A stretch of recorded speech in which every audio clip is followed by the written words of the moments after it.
filled in. That's why I like that man to work both ways.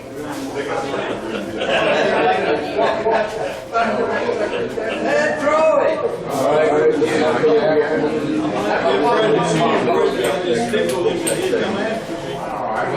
Yeah, that's when you got more than one bullet. I have not been recording, and it wouldn't matter anyway, because I've been bumped about 5 times. Yeah, that'd be a problem. You're up. Mardi Gras. He's been looking for you. What's that, Jack?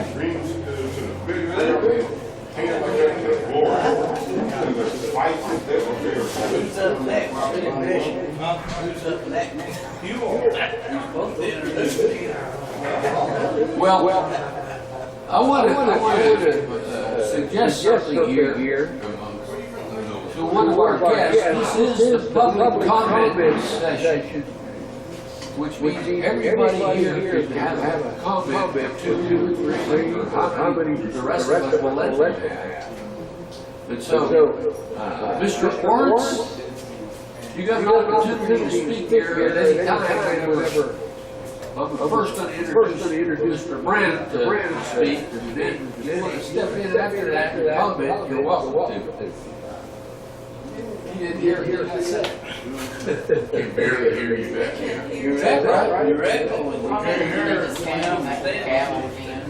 Jeez. Spit that tobacco out, Rudy. You were so quiet, we didn't know the meeting was No, I starting. didn't have the microphone. That helps. As I was saying, is it any better? Yeah. No kidding, I can't tell the difference. You're not echoing now. Do I sound a little bit nasally? Better than it's been all day. Better than it's been all day. What I was saying is I'm going to have Mr. Brandt start off here in this open public comment session. But we have a gentleman back there in the back of the room that was invited by Mr. Brandt to come here. And I'm going to give him an opportunity to speak after Mr. Brandt so he can tell us a little bit about what he knows. Okay? Okay, Mr. Ed, you got the floor and the microphone. I'm going to take up about 5 minutes of your time. Okay. All of you that knew Mr. Coolidge Curtis, passed away. Okay, I finally found and got his son to the funeral home yesterday so we could get something done with him. He died over a week ago. And his son is the only living relative. They can't do nothing with him until he signs the papers. Well, he doesn't show up when he's supposed to. So anyway, we met with him yesterday, finally got it, he got the papers signed. Coolidge is going to be cremated this weekend. And the funeral home is going to let him have a military funeral, memorial free. Wow. At the funeral home. What was his rank? Huh? What was his rank? What was it like? His rank already? Oh, I don't remember. For it to be One military. Anyway, after that happens, I'm gonna get with his son and I'm gonna take his urn and his mother's urn and put them in a military mortuary, is that what you call it? Down in Corpus Christi. Because his son was just going to stick them in the backyard under a pecan tree. He's worthless as, what on a log. So, anyway, we just about got things straightened out there. I just want to let y'all know. And I'll let you know when the service is going to be over. It'll be sometime next week, I think. So, anyway, yes, sir. He was a World War II veteran and a Korean veteran. Yeah, he was a World War II veteran and a Korean veteran. He would have been 93 this coming week. And he was the president of the militia, right? In Victoria, he was the president of the militia. That's where I met him from. That was back about 1994, I think. And that happened. Did he drag you off to a meeting with the Republic of Texas? Yeah, in 95, December 95. He said, how about coming and going to a meeting with me? I said, yeah, okay, where's that at? What is it? He said, they're going to reform the Republic of Texas. Well, I didn't learn nothing about any Republic of Texas in school. Never mentioned it. I didn't even know what it was. But he said he's going to Fort Bend, Texas. I've never been there, so I said, okay. And then there was two other guys in the back seat. I never had met them, didn't know nothing. One of them, Robert Taylor, and Darrell Franks. So anyway, there was 19 of us showed up in West Texas. And what they did is we made a committee of the officers they wanted to get started with and appointed them as officers. Well, at that time I was working with Southwestern Bell. I didn't know if I could go to meetings or anything. So, but as it turned out, one of the guys, it was Secretary of Public Plans and stuff like that. Well, he never was able to go to the end of the meetings and then call me and ask me to sit in. So I made more meetings than he did. Guess what we started out meeting at as a first grade school in San Antonio in that little bitty church about this high. Yeah. That's what we told them. I'm glad nobody took pictures back then. Anyway, it all started out in San Antonio, and we went to Bulverde, a place called Cotton Gin, which that's what it was a cotton gin. And there was about 400 people showed up that weekend. It was in San Antonio? Saturday and Sunday. Right out of San Antonio. Bulverde. San Antonio. And I went out there about a couple of years ago to see if that gym was still there. And it was. And I went over next door and I said, that'd be good for us to have a meeting, a session, you know. I went over and said, well, how do they rent that gin out anymore or what? Yeah, $700 a weekend. I'll see what it says. Did you read it? So, anyways, I went on down the road. Was there a bank there? But anyway, Coolidge was with us all that time. He stayed with us. He was the auditor, our auditor for, what, 20-something years? Something like that. Anyway, he's a good old fella. The only other thing I got is I picked up a new something to do, like I didn't have nothing to do. And I'm working with this people on CAFR reports, Comprehensive Annual Financial Reports. In all schools, cities, counties, states are forced to have these reports every year. So, and we just had a call last Sunday night. In fact, I didn't know we was going to have a call. And I got an email that said we got a call at 5 o'clock Texas time. So anyway, I got over there and we learned how to look in them reports and find out exactly how much money they have for the last 30 years on a certain section in there. It was the money that was passed from year to year. And then you can, there's a formula used to figure out how much surplus money on a percentage basis they was gathering every year. And we were using the Washington State comprehensive annual financial report. So that was pretty interesting because I looked at these a long time ago, several times, and I never did see that. I didn't know what that meant on that page. So anyway, we found that out, and we're going to be digging deeper. The state of Texas has 3 sets of books: comprehensive financial report, then the budget, the 2-year budget, and then they have an annual cash report. And I always look at the annual cash report because you can tell exactly where the money's going and everything. It doesn't hide it like that. Comprehensive financial report. Yes. Aren't those Taffer accounts a record of what they have put back into savings? That's my Well, understanding. supposedly, That's the hint, buddy. back in 97, 98, we looked up the state of Texas, and there was $7 trillion in it on one page, and it disappeared to the next page. So what had a difference in the coin? The 2-year budget, 2-year budget they have, that's all you hear about in the political race, is the budget.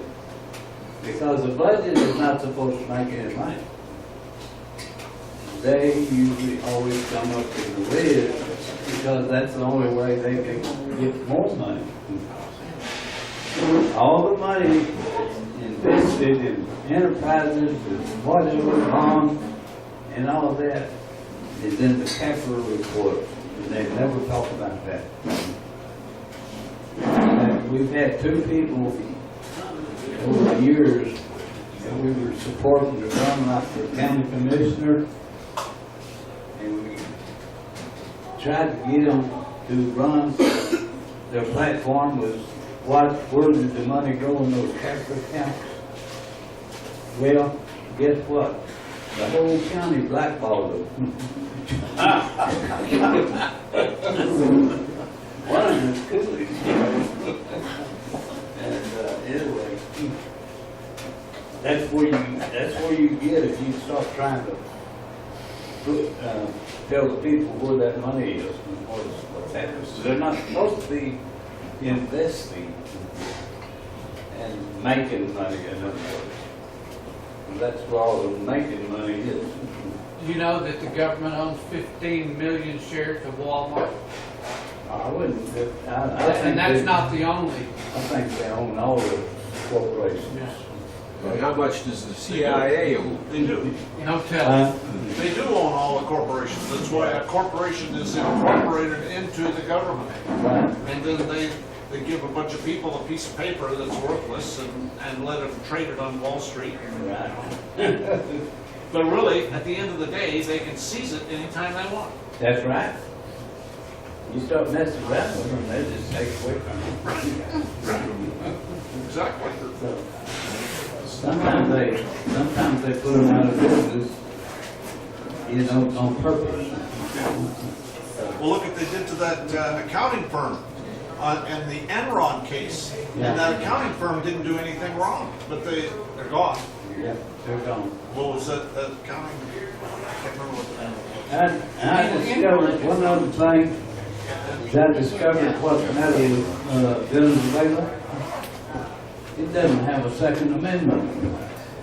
And it doesn't have a state of Texas, or Republic of Texas down there, that does not have any regulation rules regulating against guns. I think a load of ship the other day got caught, and I'm sure those guns and all those arms were going to the people down there. They were going to start their own Second Amendment. CIA bought them. Yeah. But anyway, that's all I got. That's another one of them moves Trump's already made. He can jump ahead of it. Somebody did. Okay.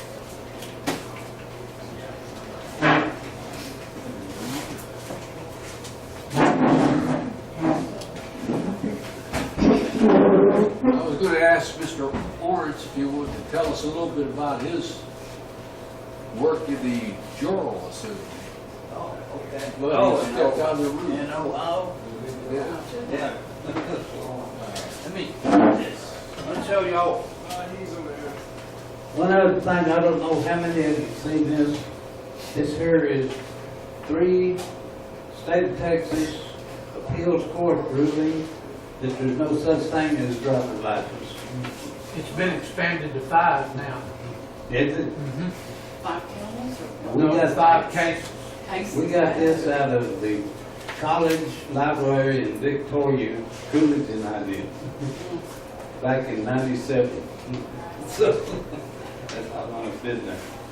So, we're kind of interested reading. There's a attorney who gets on YouTube a lot, and he was talking about the fact that you had to have a driver's license. And he had an offer on there, if you could produce the fact that you didn't have to have a driver's license, he'd pay you $100. I got a hold of him, produced it. He didn't pay me the $100 and he blocked me off his YouTube. That's a fact. So you were dealing with an attorney? Yeah.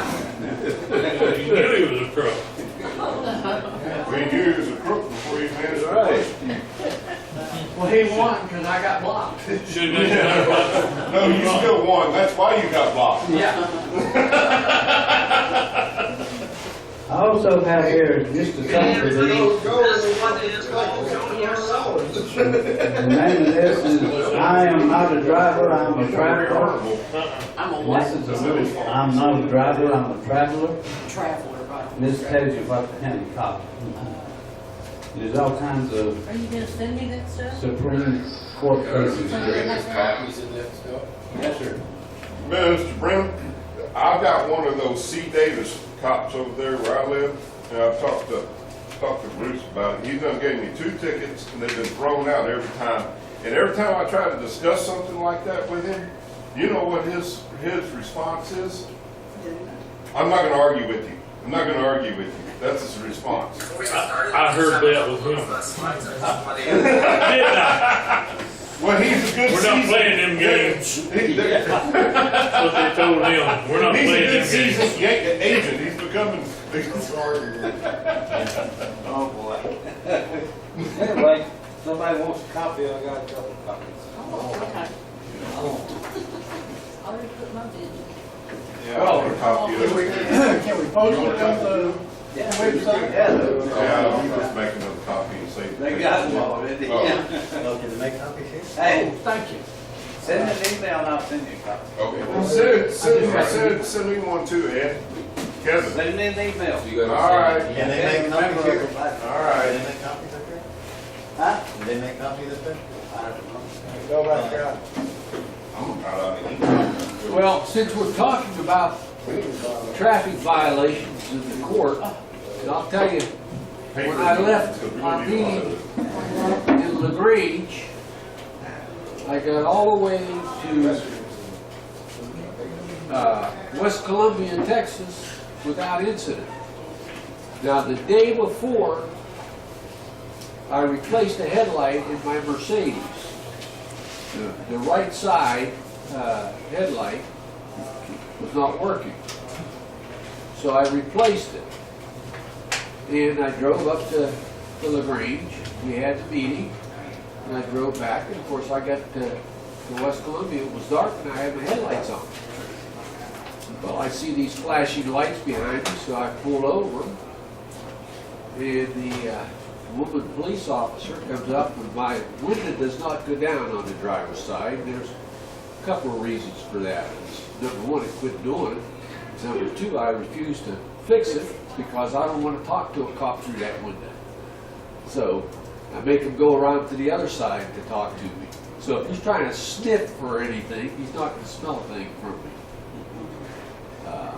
Should be smoking that stuff. Well, When did you stop, Show me the law that says I can't.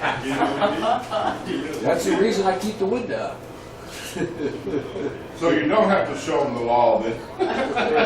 So it took a while to convince this young female cop And I should know better. I shouldn't have referred to her as a female. She's a woman.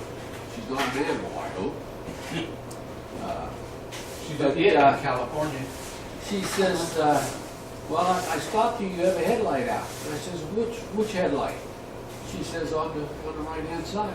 I says, I just changed that headlight less than 24 hours ago. I put a new one in there.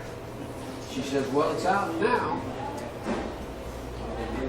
And so I was anxious to get home. I was, 10 miles from home?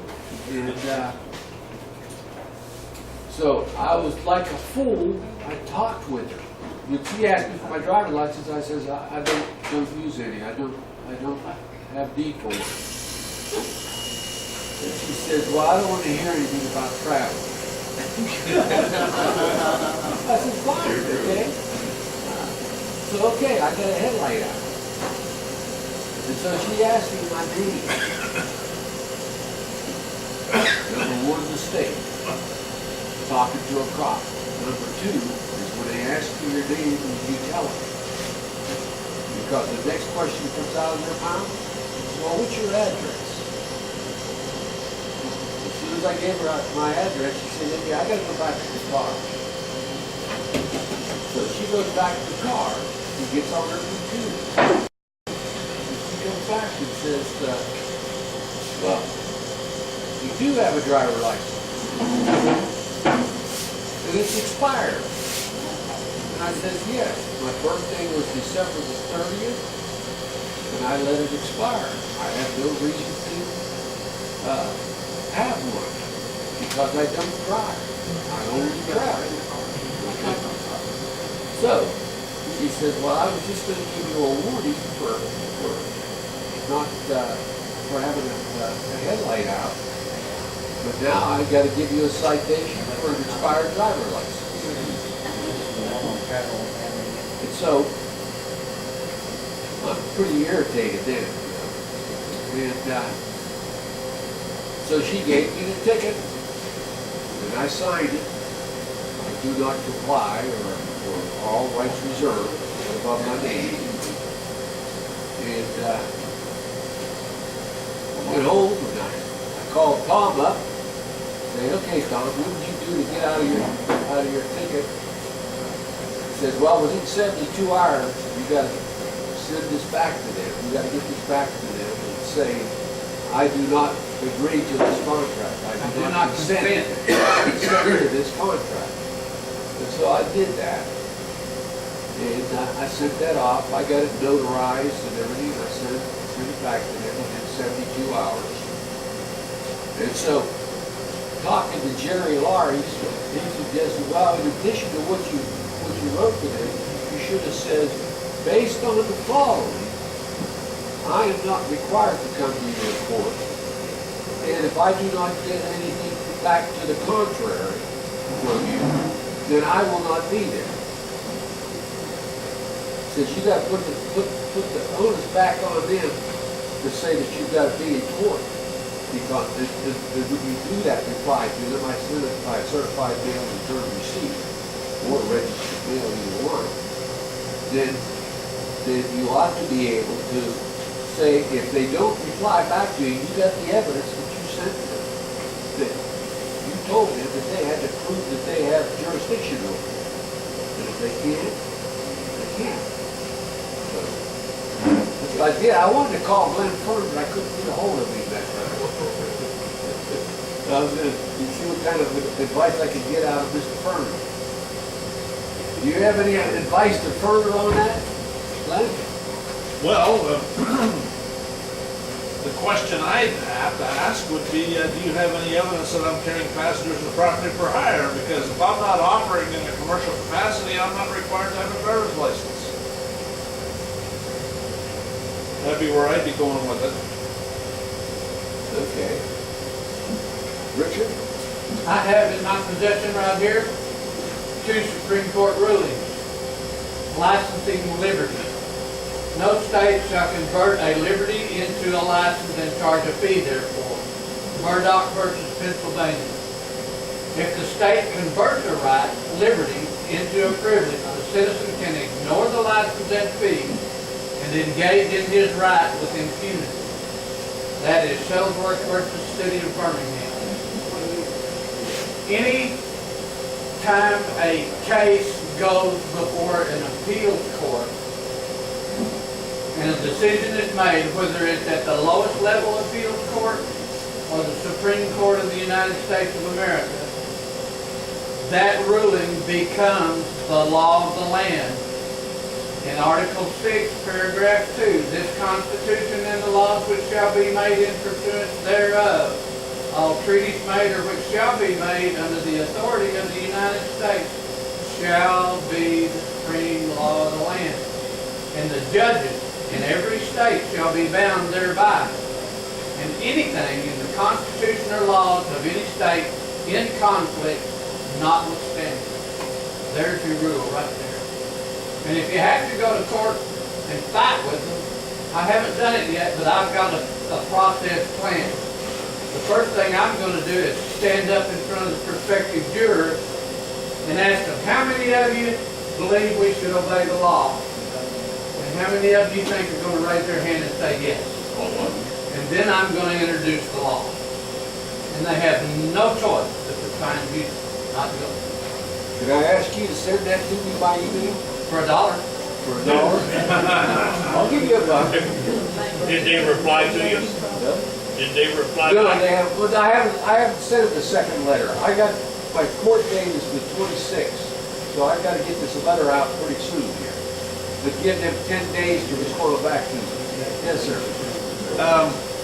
I have a U.S. Court of Appeals case that says that government employees are not qualified to sit on a jury, on a grand jury in particular. Now, if they're not qualified to sit on a grand jury, they're not qualified to sit on a regular jury either. And under Title V, United States Code, Section 552 AA 13, anybody with a Social Security number is federal personnel. Billy that needs to know. Was that? Billy Ford was. Oh, Billy was, I'm sorry. Go ahead, Mr. Ford. Well, y'all know that I had a ticket when I had a wreck in October, right? You know how that turned out? Y'all know how that turned out? Well, anyway, I had to go to the justice of the peace, and I did that. I did it within 3 days, and they said, well, what are you going to do? I said, well, here's my ticket. I said, well, I gave them my paperwork, and said, well, it's not on the computer yet. I said, yeah, I know that. I don't have a contract with you, but I'm doing my part by appearing within 72 hours. So, you know, I've done my part, I've appeared, that should be the end of it. Well, a little bit later on, I got a letter from them that they wanted to know, they sent me a pre-trial hearing, a date. So they came down and said, I could go down and fill out my paperwork or whatever else. So I did. They said, what do you want? You want to pay this, or you want to plead guilty, not guilty, or go up to January, or just pay the fine? I said, no, I want to solve that here.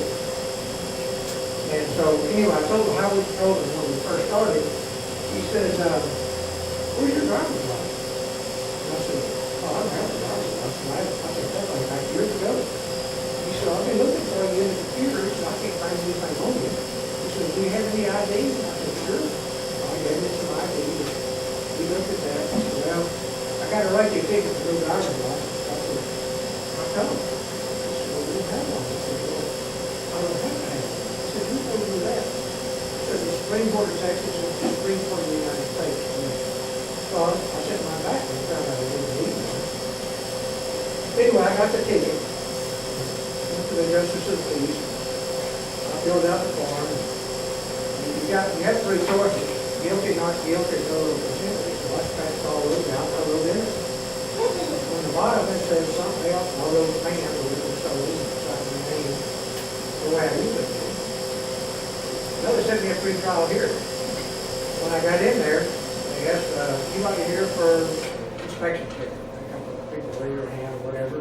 He took care of them. Anybody else in here for this and that? About, I don't know, 8 or 10 of us there. Finally, he says, anybody else here got a ticket? Raised my hand. And he said, what's your name? And I said, Ford. And he said, I'll get to you last. That's good. Everybody else was gone, and I knew how this was going go. Everybody else was gone. Oh, yeah, they didn't want to hear that. But I told the assistant district attorney, I was impressed with the way he handled himself. He was decent. He was very polite and cordial.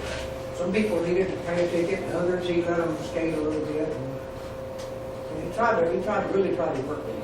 So I complimented him on that. And he said, "Now, what's your problem here, Mr. Forrest? You don't have a driver's license." I said, "That's right." And he said, "Some reason for that?" And I said, "Yeah." And I said, "My paperwork come to him." I said, "This is why."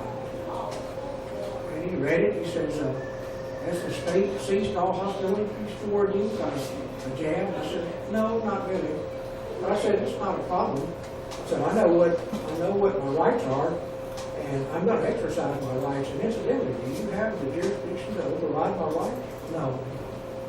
And I said, "Okay, well, I'll just check it. I don't know whether you have that power to do this." I said, "If you don't know what your rights are, we don't have you." He sat there a few minutes and he said, "Well, people just can't go around breaking the law." And I said, "This ain't the law. You're trying to enforce something that's not the law."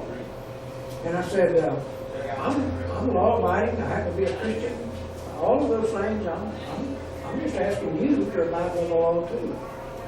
And so he says, "Let in the justice. I'm just going to dismiss this deal." He said, "Do you have insurance?" I said, "Yeah, I'd be a fool not to have insurance." So he gave me a card, his business card. He wrote on the back of it, said, "As long as I provide the insurance, he will not prosecute for no driver's license in Brown County." So I got my ticket dismissed. Well, the other day I went to pick my truck up. Been in the shop for 3 months. And on the way to town, Diane had me drive. I don't have a driver's license, but she knows that. So I'm driving, and she's talking on the phone, and we're coming through a zone that's 60 miles an hour, and I'm driving 70.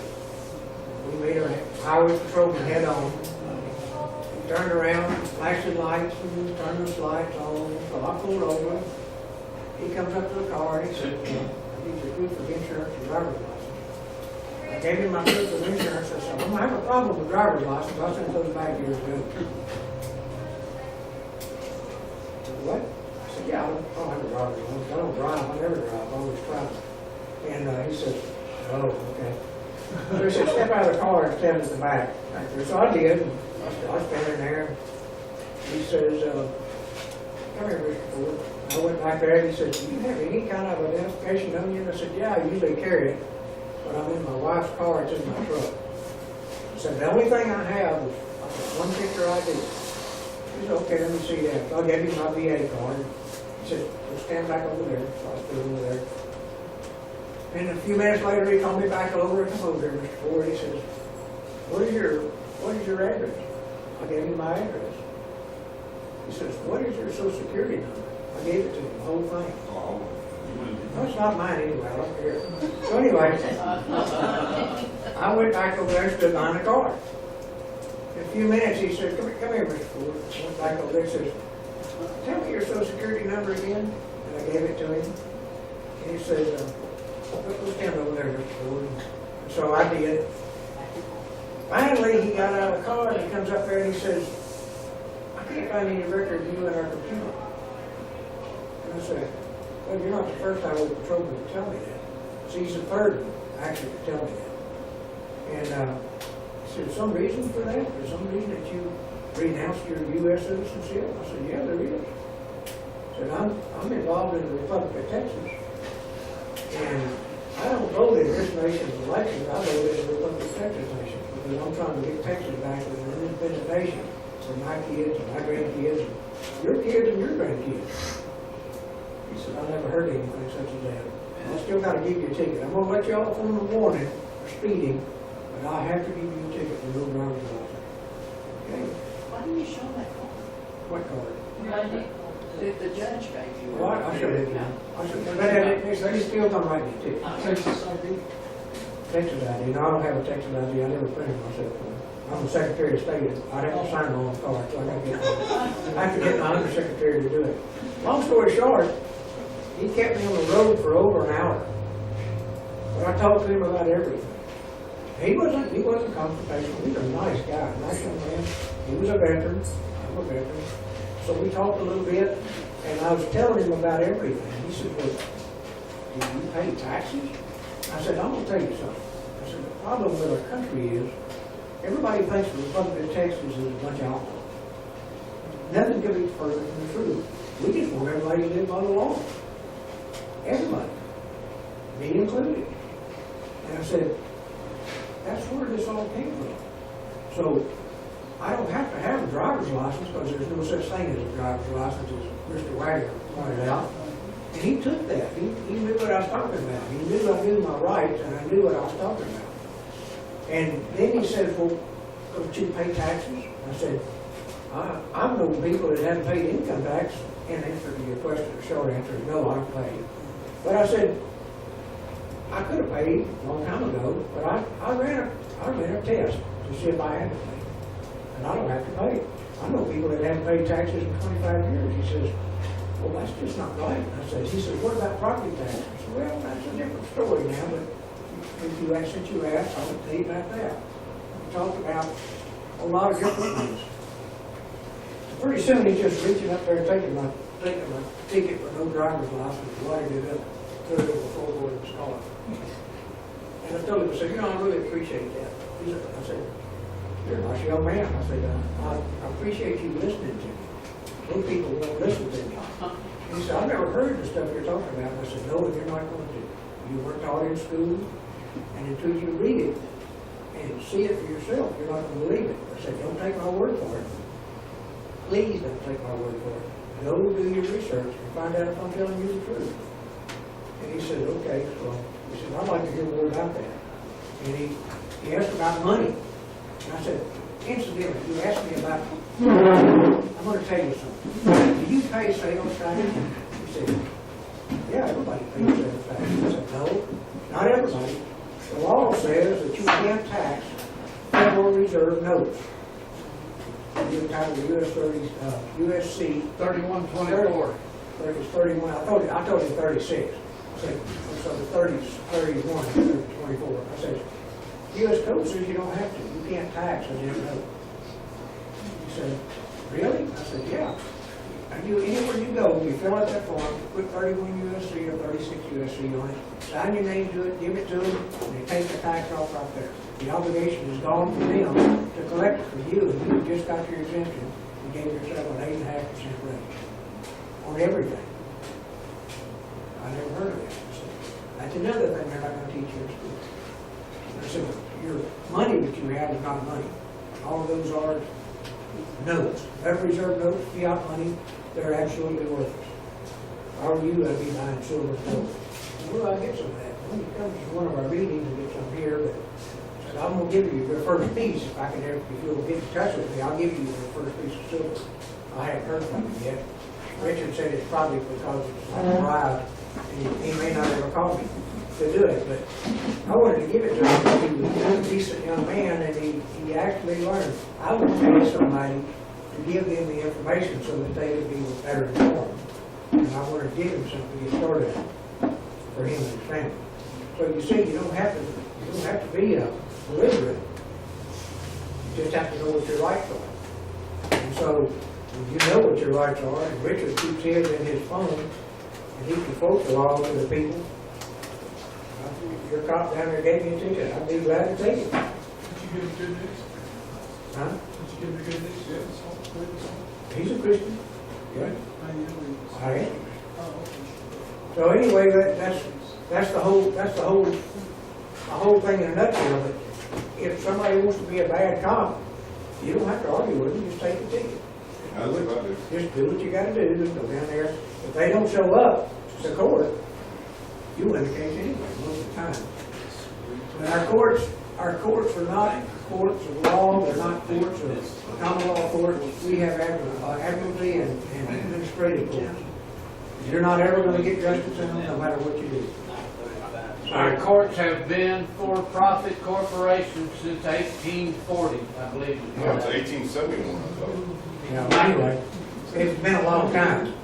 But when you know what your rights are, you can try it. I asked the highway patrol, and I said, let me ask you a question. You're going to give me a ticket for no driving.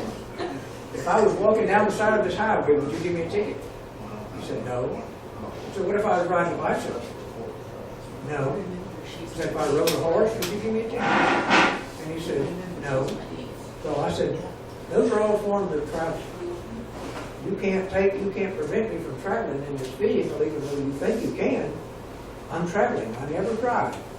Terms are very specific. That driving term refers to commerce, and like Mr. Fern said, if you're hauling people or goods for hire, you're not involved in commerce, you're traveling. Even if I am hauling goods for car, I don't tell him that. You wouldn't. Yeah, I would. You're right, I wouldn't. I'm not that way. I'll be honest and tell you. Those are my goods. And there's nothing they can do about that. So, anyway. Here's another deal for you. My phone cut me off. Is that the one you were going to tell us or something? Yeah. In Marbury versus Madison, 1803, it says, the common law is the real law, the supreme law of the land. The code, rules, regulations, and statutes are not the law. One more thing. I asked this highway patrolman. I said, do you know what the law is? Sure, I know what the law is. And I said, most people don't. The law is treaty law and common law in our Constitution. Treaty becomes the supreme law of the land. I said, when Texas was annexed in, as a state, they took all of our Bill of Rights in our Constitution, uncontested. All of those things are still in place. That's a violation of international law. And so he perked up. It's when you know what you're talking about, nobody wants to go there. And I'm convinced that's part of it. But I didn't do it smart aleck. I did it so I could educate that young man. So next time he stops one of y'all, when you show your Texas ID, he's going to say, I know that's wrong. Be careful. I yield the floor. I'd like to speak. I haven't requested, but I. Okay. Here's another one. It says, all men decide. It says, all men decide. Every man is independent of all laws except those prescribed by nature. He is not bound by any institutions formed by his fellow man without his consent. And that basically boils down to you have a right to go and do as you please as long as you don't hurt somebody or damage their property. And when you notify them, there's some laws that are involved here, and when you notify them about those laws, one of the laws says if they know that what they're about to do is wrong and they don't do something about it or notify somebody, they are subject to a civil lawsuit for violating your rights. You know, there was something in my case here that I didn't explain, but when I last renewed my driver's license, I signed my name below without my consent, Without prejudice, UCC 1-308. I signed my name that way. Therefore, I am not contracted with them on that license. Here's that law that I was talking about, negligent to prevent, U.S. Code 42, 1986. Every person who having knowledge that any of the wrongs conspired to be done or about to be committed and having power to prevent or aid in preventing the commission of the same, neglects or refuses to do, if such wrongful act be committed, shall be liable to the party injured. Did you go after their what? Their bond? No, you just sue them for violating your rights.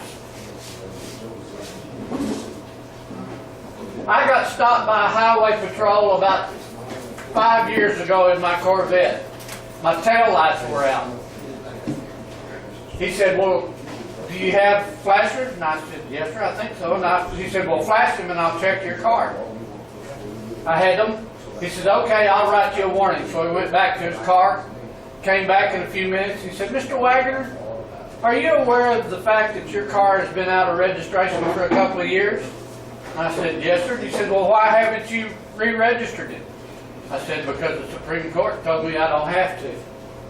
He just smiled. He said, I believe a man ought to be able to do what he believes in. He said, the next officer that stops you might not be as nice as me. But he didn't give me a ticket. He walked off and left. About 6 months ago, I was going home from down here. I was on the back road running 85 in my vet, and a highway patrolman stopped me. Got out, and he was all huffy and puffy, pretty young guy. And he walked up and he said, do you know how fast you were going? I said, yes, sir. I was going 85 miles an hour. He said, well, why are you going so fast? And I said, because I've been down at College Station for 2 weeks. I got a meeting and I got to get home. And I said, I chose this back road and I travel it a lot because there is no traffic on it. He wrote me a warning for running 85 miles an hour. It's amazing what kind of thing you can accomplish when you're nice to them. The first one that stopped me with the taillights out came walking back up. He says, are you one of those Republic of Texas guys? And I said, yes, sir. That's what actually said that. And that's, you know, I'm always nice to them, but I'm not going to put up with their crap either. You can beat them right there if you know the laws. And there's a book you can buy on Amazon called, I don't remember the name of it. It costs $5. It's a little pamphlet. They passed them out the day we were busted in College Station by the feds. Bill Satterley had a whole box full of them, and he gave me a handful. The state of Texas is a liar. Huh? The state of Texas is a liar. No, it's not that. It's such and such handbook. Jurors and sheriff's handbook. You're talking about that little booklet that Yeah, all of this stuff is in that booklet. I mean, it's full. Everything in it is good because it lists the court case and the date where you can go and find out about it. Where you get the book? What's the name? I got to put it on. Amazon. Huh? I bought you some, right?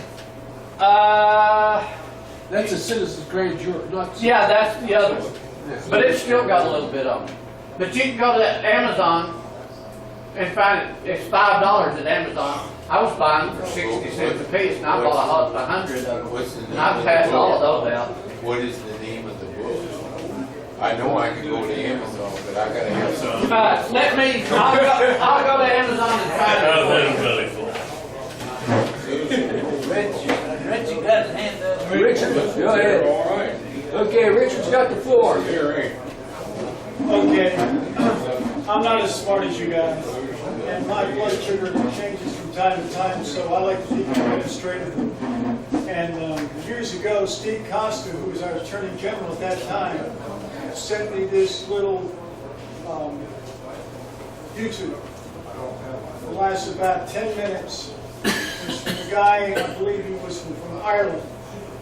And he says, you know, let me help you folks out with this because this has been very effective in my country. People have been, you know, are poor and they don't have a whole lot of money, so they can help themselves from all the things that they're getting they don't need to pay on.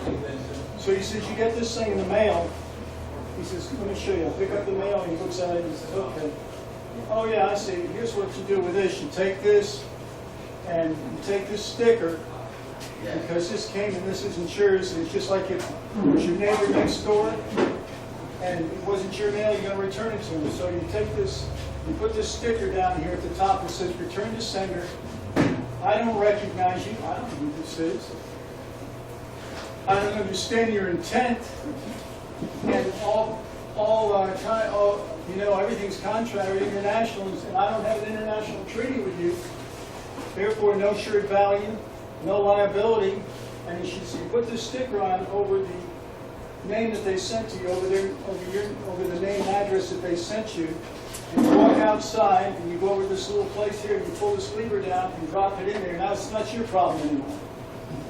And we've been doing that when I go down the place for on the highway where you're supposed to have a Z tag. They send us something in the mail and we just, oh, this isn't mine. You turn it back to them. And I got a thing for and this is just the grace of God, you know. It could go south. I understand that. But toll road, yeah, on the toll road, right? And then, yeah, because everybody should be able to travel. It's God's highway, not the King's highway. The King's, we know who the King is. So this was an indictment to come to court, and I just took everything that came to me, sent it back to the county clerk, and told him the same thing. I don't recognize you. I don't understand your intent. And that's the last I heard of it. Now there was one other situation that I think I told you before, and again, it could go south, it could go a different way, but I believe that many times God gives us an opportunity to witness, like Billy had a chance to witness. My wife and I were invited to go to court, the parents, and this guy, it's up in Brenham, there's a trailer there. And it's just a regular house trailer, and you walk in, and there's hardly any room in there at all. And before we went in to see the judge, there was somebody out there that came out scared, and I gave him some words of encouragement. And then we went before the judge and his secretary, and he kept asking me, Ed had given me some of this information ahead of time. He says, well, how do you plead? And I said, Judge, I don't see how this person needs to plead for anything. Do you? He said, well, we'll talk about that in discovery. I didn't know what discovery was. And he says, well, how do you, what was it? Well, when we go to court, we'll be talking about that. And I said, Judge, I don't see where this person needs to go to court. Do you? He said, well, we'll talk about that in discovery. After he did that several times, and I told him, basically, I don't recognize that person, and I'm not a person. I didn't tell him I wasn't a person. I just said, acknowledge the fact that I wasn't who he was talking about. I asked him in the secretary, I said, if you died right now, would you go to heaven? And he said, he hopes so. And I said, well, you don't have to hope so. All you have to do is believe in the Lord Jesus Christ, and you know without a shadow of a doubt you'll be there. And it also says, these things have I written unto you that believe on the name of the Lord Jesus Christ, that you may know that you have eternal life when you believe on the name of the Lord Jesus Christ. And I handed him the book, and he asked me about the situation that happened when his wife, 5 policemen stopped us and whatnot. And I told him it was because it was pitch black at night, and the only other place for me to stop was by a ditch. And I didn't feel comfortable with my wife stopping by a ditch late at night, so I waited for a lighted area. And that's where 5 policemen pulled up on either side of us, and that's where the whole thing happened. So anyway, and this thing isn't even on. Was it on? Anyway, you can go anywhere, it's just the grace of God, but you got to go with your comfort, you got to go with what your faith tells you to do, and faith does the best. I've got something that Glenn asked me to read to y'all, but before I do that, is that what you were going to do? If you want, you can read it to them. But what I wanted to do is, after our discussion about that resolution, I finally got around to going and checking my email, and I did find that I did send it to Troy. He apparently didn't see it, but I did send that resolution to him on February 6th. Okay? So I know I'm guilty of saying I did something and then realizing that I got started on it, never finished it because I got distracted to another thing. So I'm never sure that I actually did something unless I go back and check my email in particular and see whether I did do it or not. And I found times when I couldn't find what I said I said. So I did find this, so I did do what I was supposed to do. Just wanted to clarify that. Now, Have you ever found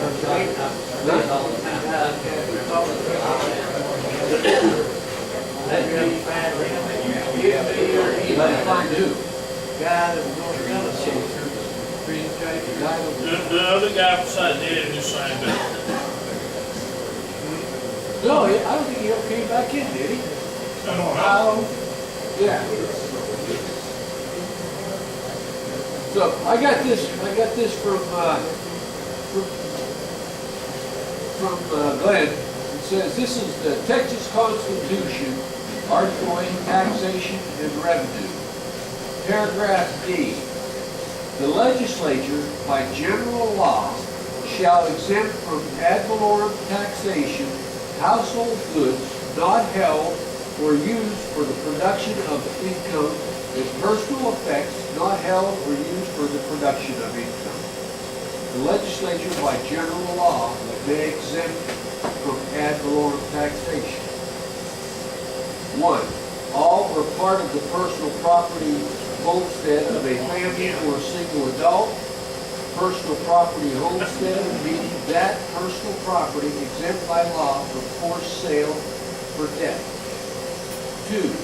Subject to subsections E and G of this section, all other tangible personal property except structures which are substantially affixed to real estate that are used or occupied as residential dwellings and except property held or used for the production of income. So it sounds to me like anything that you have, that you bought, that you're just using for your own family's pleasure, that you're not producing income from that purchase, then it shouldn't be taxed. That's just about everything we buy, isn't it? So that includes your vehicle, your conveyance, because there's court cases that talk about that too, and that's what he's gonna talk about next. Okay, this is 11 UCC reporting service. Section 9109, consumer goods. Automobile for transportation to and from work. The use of a vehicle by its owner for purposes of traveling to and from his employment is a personal as opposed to a business use. As that term is used in UCC section 9-109, paragraph 1. That the vehicle will be classified as consumer goods rather than equipment. The phraseology of section 9-109, paragraph 2, defining equipment as goods used or bought for use primarily in business, seems to contemplate a distinction between the use of collateral in business and the mere use of the mere use of the collateral for some commercial, economic, or income-producing purpose by one not engaged in business. So, how we're deceived by our government in every damn thing we do. The important thing to understand is, so there's no tax on your vehicle. There's actually court cases that say that there's no tax on your private vehicle when you're not using it for carrying passengers or property for hire. And if you think about it, you cannot register your vehicle unless you pay tax first.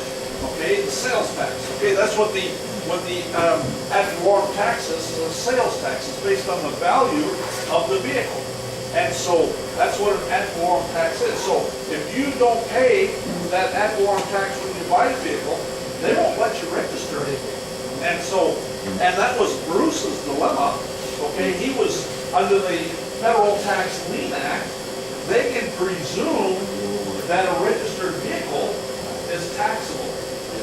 And so if it's not registered, then they got nothing to say to it. See what I'm saying? Then they're not looking for a driver's license. It's not registered.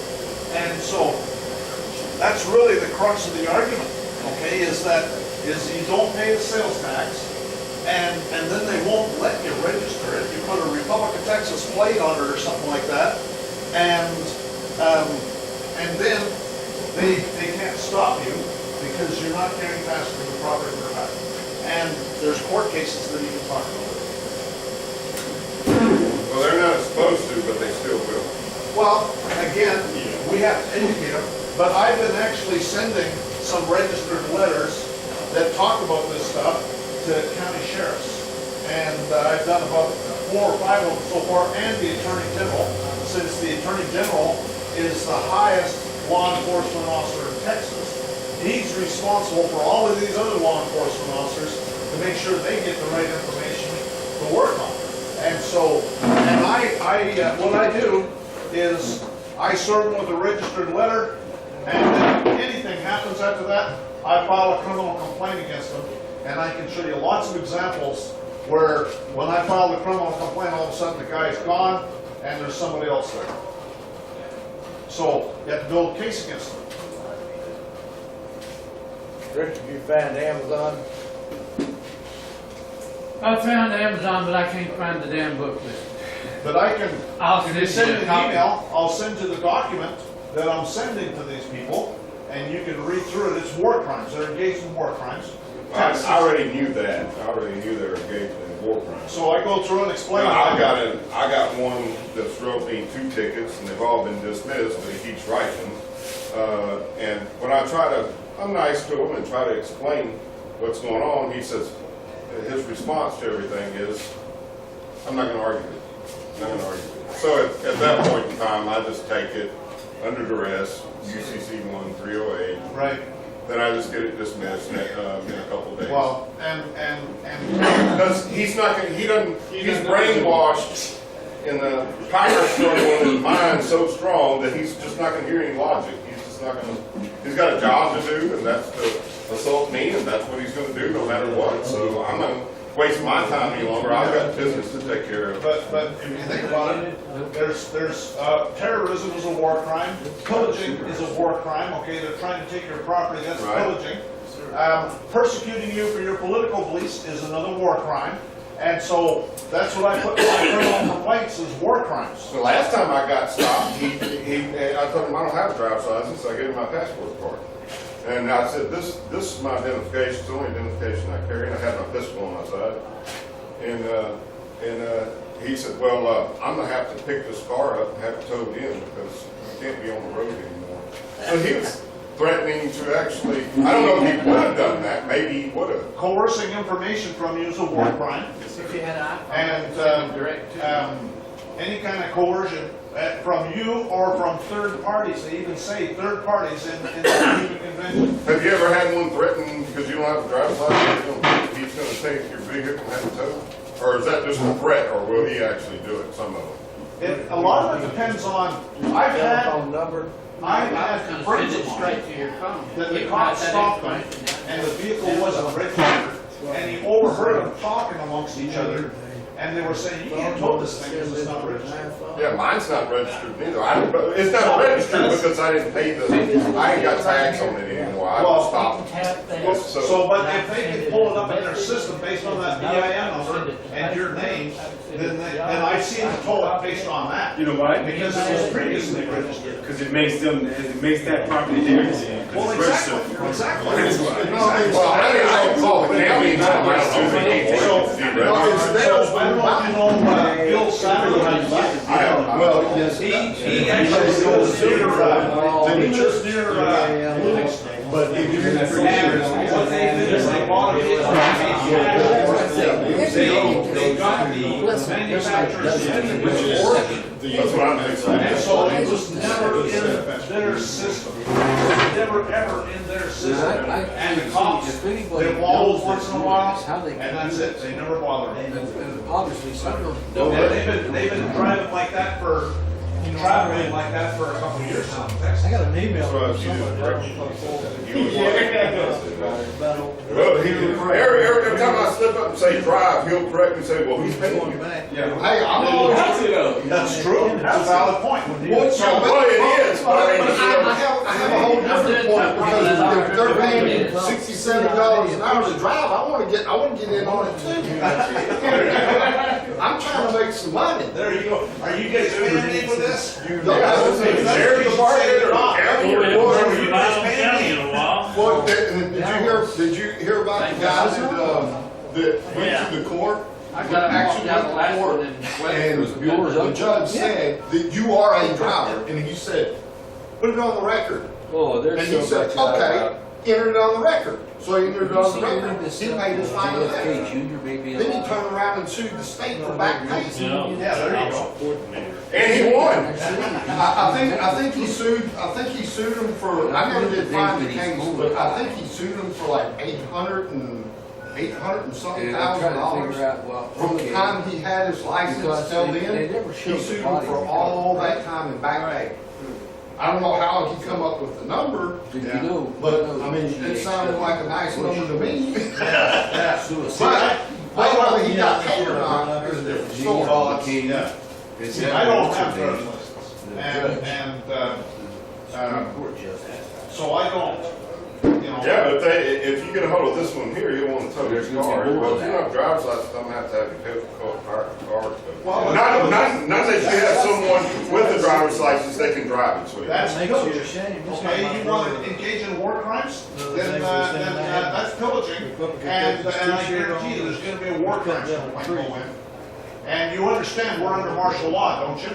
And we've been under martial law since the military occupation and the Civil War. I'm not gonna argue with you. I'm not gonna argue. Yeah, That'll be his response. That's fine, your boss will be talking to you. But at the same time, he's stealing your vehicle and you're letting him. And then you're gonna have, At the end of the day, it's not my fault. yeah, and then you're gonna have a theft crime, a $350 bill to pay for that, which is probably a buddy of his that gives him a cut of it. What I would be doing is I'd be going down there and I'd be telling them I want that vehicle brought back here. Fight it, so therefore you. And I'd be telling the judge that and the prosecutor, I want it brought back here. You stole it from here, I want it brought back here. Well, my question is, how can I steal something that you don't want to hear? Yeah, that's right. They don't. Well, if it's there, then they can steal it. Well, what he's saying, You might miss what I'm saying. If they have the MCO's original title, then they own it. Right.